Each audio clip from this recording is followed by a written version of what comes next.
And so the Turkish government is making a move after being consulted by NATO that they ought to be a little less brutal and so on in the square, so that they are calling for a referendum now. But again, this is a good move by the president and the prime minister of Turkey. But still, it's not going to accomplish anything, it seems, because Greenpeace is not attending it.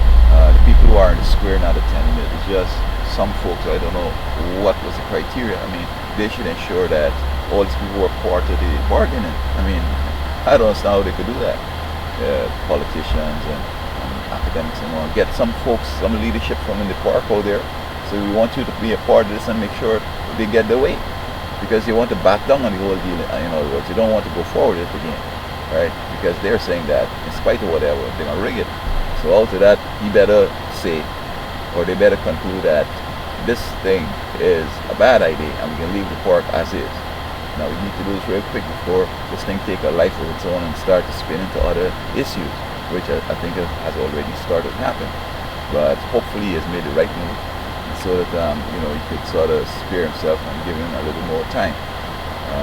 You got to work with the people now, and forcing a work, because long ago people in the Middle East used to keep the citizens in check with violence and force and so on, and now they're trying to be like the West. The West has influenced them so much that they want to be nice and democratic and very follow the court and all that stuff. And let me tell you something, man, that don't happen in many places, okay? Alright? So, this is a crazy world. This is an evil time. It's a time when stupidity is kind of superior. And, how you could solve problems like that. I mean, long ago you used to beat them down, we used to stay away.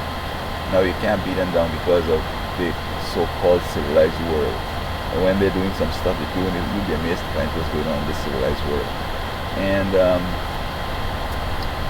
so the world is just, this is an extension of what's happening in the family.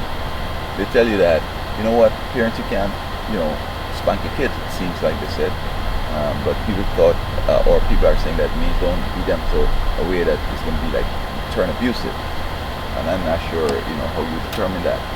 But the police could, of course, beat down these same kids when they play dumb and they go out in the street, they choke them to death, beat them in the head, shoot them, and so on. And the parents had just a little bit of that, bruise them a little bit with a whip.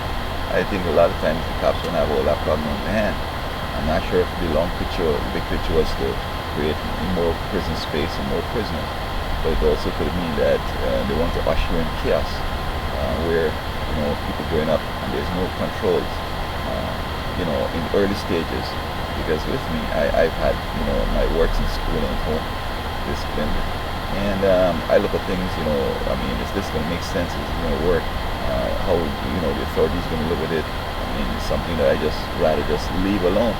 You can't change it, just ignore it. The famous saying, the things you could change, know the difference, what you could change and what you can't change. Yeah, so we'll see how this thing is going to work for Turkey. But I think initially it showed that it's flawed because he doesn't have the right people on that committee that determine the criteria for this referendum. But if the referendum concludes that this was a bad idea, no more we go through it, it probably saved the day still.